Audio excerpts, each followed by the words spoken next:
Hey everyone, welcome back. So in this quick guide, I'm going to show you how to cut out an image in Canva, the full 2026 method. It's super simple, and yeah, whether you're cropping a person, an object, or just cleaning up a picture, this will get you a clean cutout fast. All right, first thing, open Canva and create a new design or open an existing one.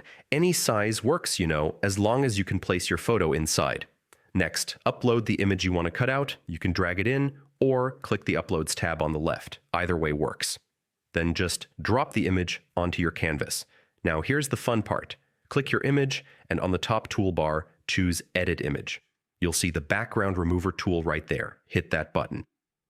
And yeah, Canva will cleanly cut out your subject in a couple of seconds. Once the background is removed, scroll down a bit and you'll see options like Erase and Restore. Use Erase to remove any extra bits Canva missed, and Restore to bring back areas it cut out accidentally. Take a moment to clean the edges, just until it looks good. If you want to polish it more, you can add a shadow, adjust, brightness, or change saturation. All those options are still under Edit Image, so yeah, feel free to play around a little. When everything looks right, go to the top right corner and click Download. Choose PNG and make sure transparent background is checked if you want the cutout with no background. Then save it to your device. And that's it.